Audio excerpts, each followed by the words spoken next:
Hello everyone, welcome back to my channel and welcome to a very interesting video.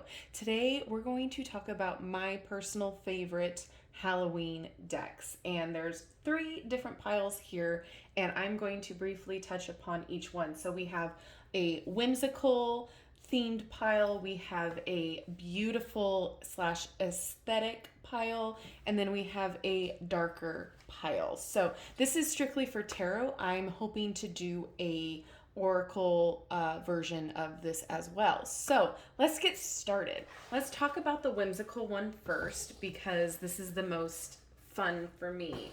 These decks are all around phenomenal and fun, and they're some of my go-tos.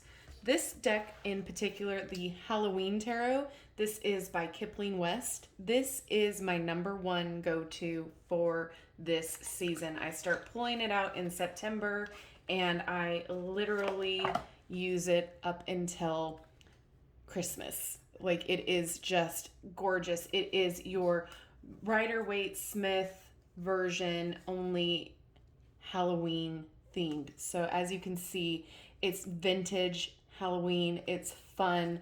The cardstock is great. It's very sturdy, and sometimes it can be a little bit stiff to manipulate, but I've not really had a problem with it. It's just really fun. I feel like it embodies the spirit of the season, and you get really great accurate readings, except for when it's turned upside down. Accurate readings with it, and it's just all around positive. Even the more stressful cards, like the 9 of Swords here, is fun and whimsical, I guess. It's really weird to say that, but it is.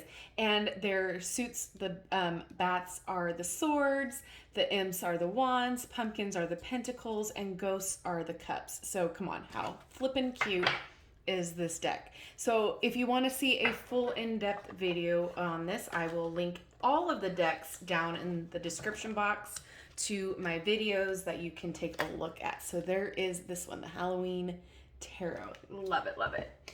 Next is the Tim Burton's Nightmare Before Christmas. So this is a fairly new release. I am just in love with this deck. It is fun, definitely whimsical. It embodies both the Halloween and the Christmas spirit. It's just phenomenally illustrated. It just tickles my funny bone. I love it. It's fun and it's very accurate. Now, there is a lot of comments about how the minor arcana cards are very pippish. They're more of a pip card than they are a a scene playing, but I honestly don't find it to be quite the issue for me. Some of them have a little scene going on, in my opinion, so it's, in my opinion, I don't have a problem with it. But the guidebook is great. It's just beautifully done. The aesthetics there, and it's easy for all levels, especially with the guidebook. So that is another one of my favorites for whimsical. I find it fun. This is by Abigail Larson, and where's my why am I blanking on her name? Claire? Oh no, Minerva Siegel. Sorry. I'm so sorry. All right. And then we have the Zombie Tarot. So this is definitely a different type of deck.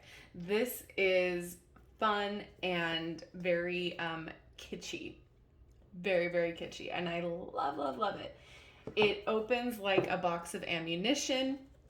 It has a little guidebook here, and I'm trying to remember who did this. This is illustrated by Paul Keppel and Ralph Gironi, and the instructions are by Stacey Graham.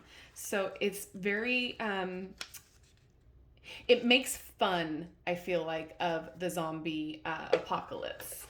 And the booklet is great for beginners. It's not terribly in-depth, but it's fun, it's vintage, it's definitely a little bit more on the gruesome side, but in a fun way, because, it's zombies. So if you're feeling in the mood for a little bit of gore and a little bit of comic relief, this is such a great deck to have. There are the suits are renamed, and I can't remember. There's the hazard sign. Cups are the skulls. Hazards are the, what is that? Is that the pentacles? And then we have the, knives, machetes for the swords, and bones for the wands. That's what it is.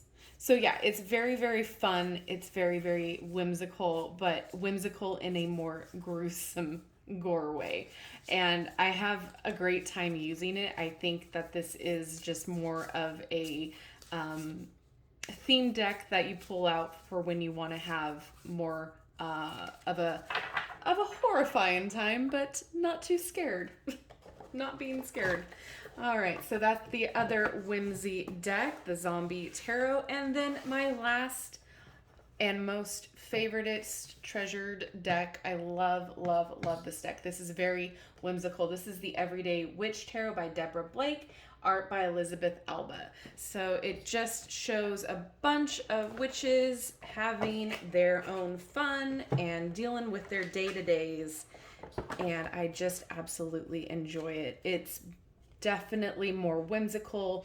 There's nothing really too terribly Halloween-y about it, but it's just a fun, witchy feel. And it reminds me of like the Halloween vintage feel in a way that there's all those tall witch hats, the striped stockings. It gives me that feeling, even though it's not, that's not what it is. It's not a Halloween themed deck, but it's very much reminiscent for me of the whimsy and the witchery that is vintage Halloween. And I love it. This deck has been through a lot with me, and it is definitely one of my most prized decks just because I connected with it almost instantly, and I have had every single reading be accurate for me, and I love it. It's so positive and it's so fun, and it's just,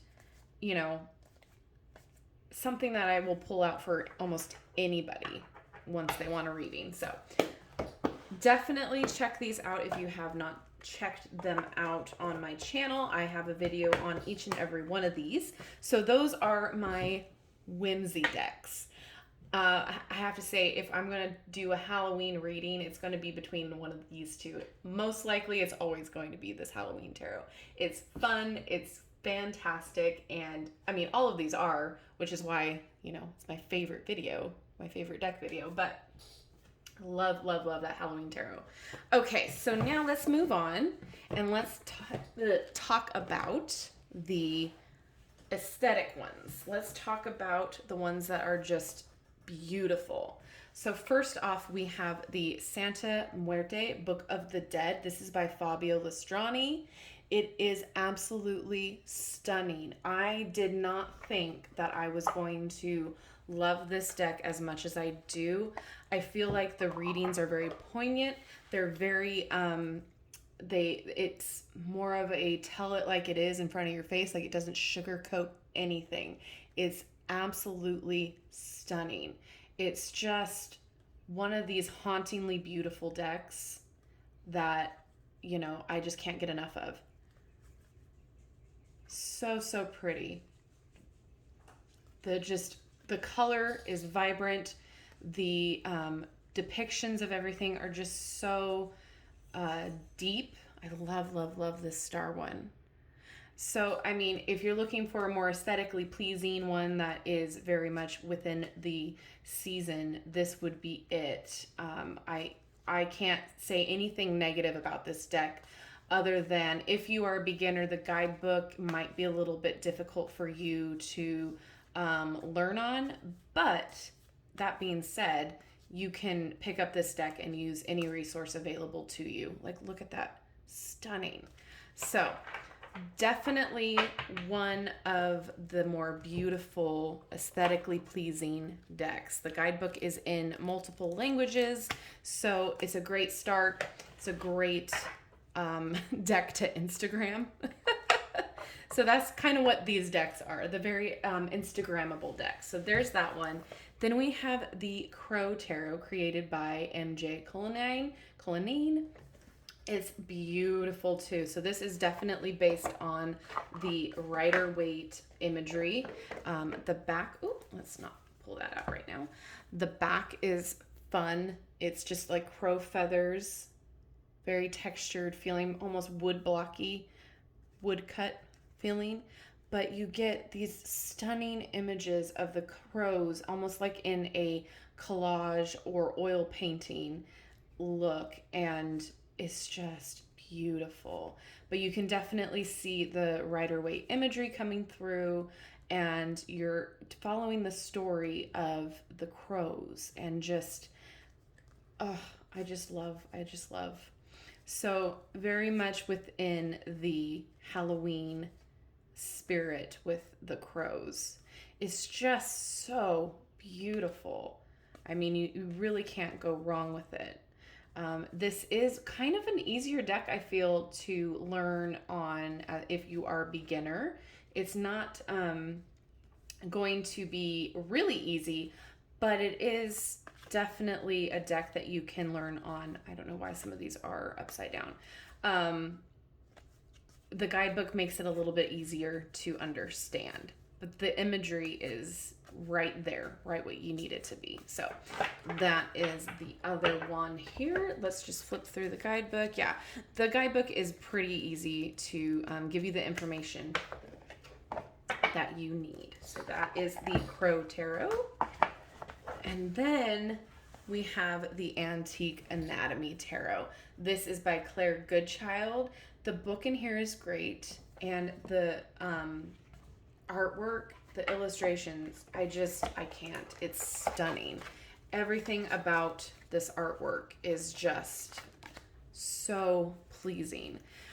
We do have different names for the suits. We have blades for swords, elixirs for cups, and coins for pentacles, and then rods for wands. So as you can see, it's very much like the old, I'm going to say apothecary kind of feel.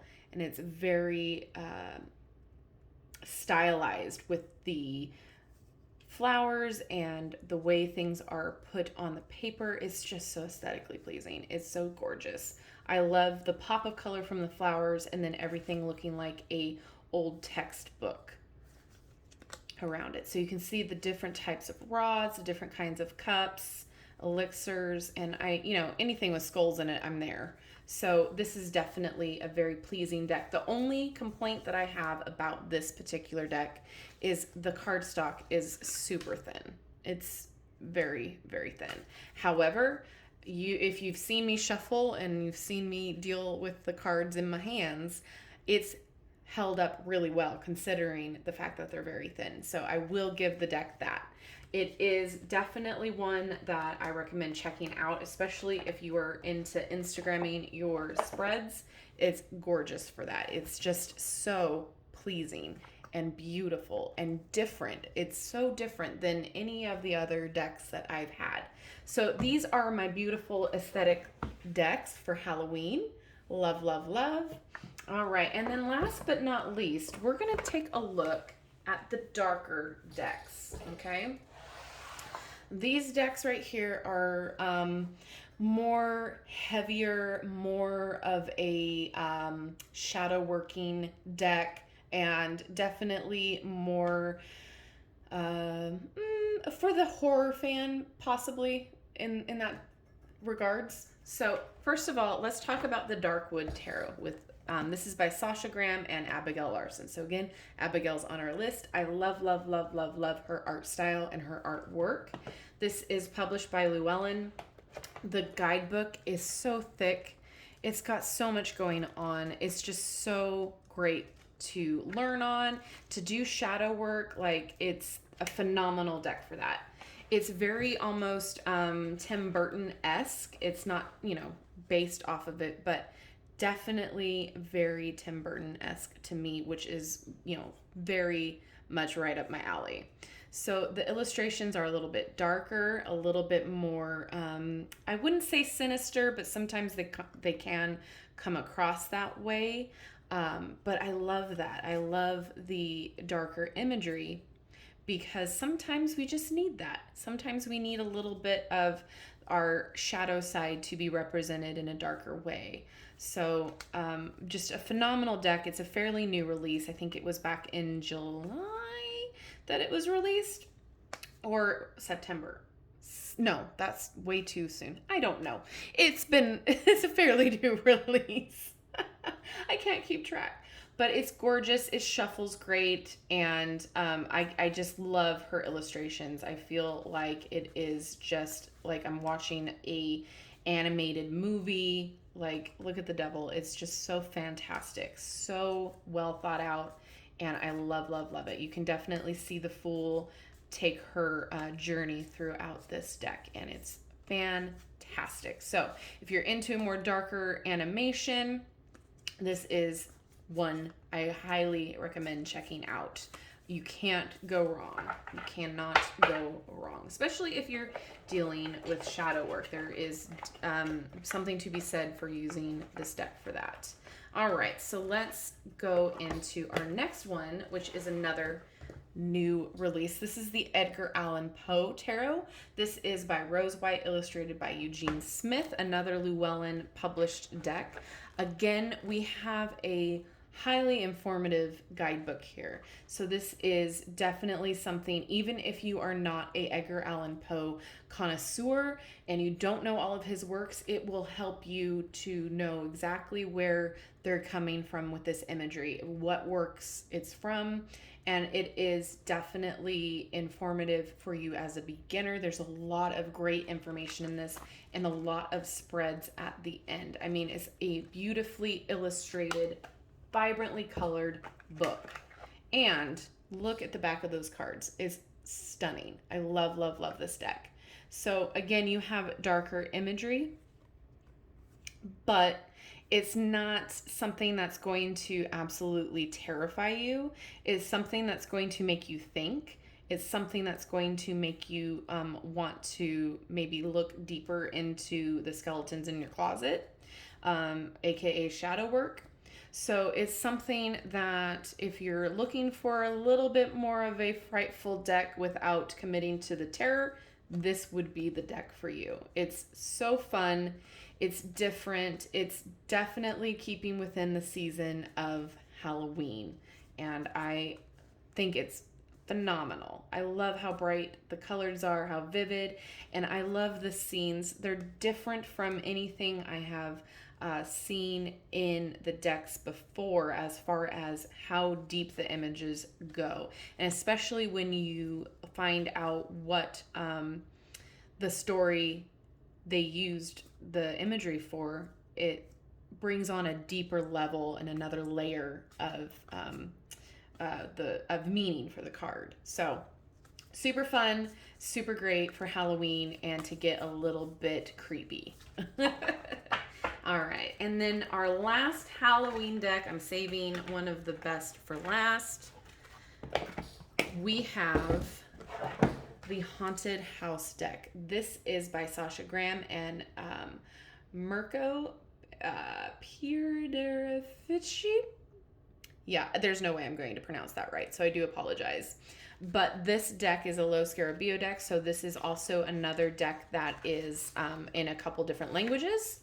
This definitely follows the Fool through this haunted house that she goes through. So she's seen a lot and experiencing a lot, and you can tell exactly what it is in this deck, and it's so fun. I mean, there's something to be said about the guidebook, so if you're a beginner, it might be a little bit hard to learn from it, but you can get where the story's going. You can get the feel for the deck. It is a heavier, darker deck for sure. Much more heavier than these. So the back is gorgeous. Definitely a haunted house. This is perfect for Halloween. So there is some light to the deck, but for the most part, we're definitely dealing with some sinister creatures. We're dealing with demons, her demons. We're dealing with a bunch of different things here, some sinister activity, but it's so good. It's so vibrant. It's so brilliant. And the way that the definitions in the guidebook read, you definitely get the story of what's going on with the Fool here. And you get to meet this cast of characters that just add another deeper layer to this deck, and it's just phenomenal. It is definitely heavier energy when you go through it and when you start reading with it. You do get certain senses that you wouldn't pick up from, like, say, this deck. It definitely taps a little bit deeper into your subconscious, into maybe what you are afraid of bringing to the surface. As I say that, we have her trying to get to the surface. So, I mean, it is more of a deck for deeper questions. It's a deck for maybe hard-hitting questions, a deck for definite shadow work for sure. Or if you just want a spooky time and have fun with your tarot readings in a candlelight and get a little spooky, little spoopy, this is definitely the deck for you. I thoroughly enjoy this. I mean, there's zombies out there. There's a little bit of everything in this deck. Voodoo, angels. I mean, creepy crawlies underneath the bed. This deck just gives me goosebumps every time I look through it. The art is stunning. It's just beautiful. And then you do have the story behind it, which makes it even more layered. So again, this is one of my favorites to use around this time of year. It's my ultimate favorite to use for shadow work, because it forces you to confront things that maybe you don't want to. The skeletons in your mind's closet, the negative feelings that you push down, it definitely brings it to the forefront. The imagery alone does that.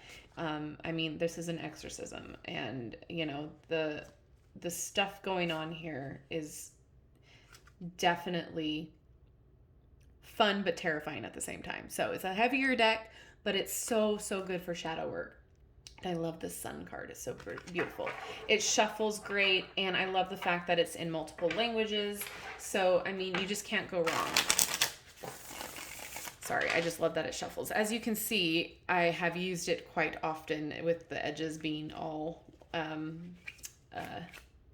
icky. That's the word for it. So these are my favorite shadow work or darker decks for the season as far as tarot goes. So definitely, if you are interested in looking at these more in depth, getting my first impressions on some of them if they're an unboxing, getting more in-depth reviews of what I think about it, there's more videos for each and every one of these on my playlist for my tarot reviews. But let me know what your favorite out of these are. If there's a deck that I did not put in or include in this video that is Halloween themed for you that you like using, let me know and I'll check it out if I don't have it. But I kind of wanted to keep it a little bit short. I do have other decks that I would consider Halloween season-y, but these are my most favorite that I would definitely use for around this time. I use them all year round, quite frankly, but this is what I would recommend for the season. There's a little bit here for everybody, and let me know what you think down in the comment section below. Did I feature one of your favorites? Did I forget one of your favorites? Let me know. And as always, don't forget to like, subscribe, and hit that notification bell on your way out of this video. That way you'll never miss an upload from me. All right, everyone, happy spooky season, and I will see you in my next video. Bye-bye.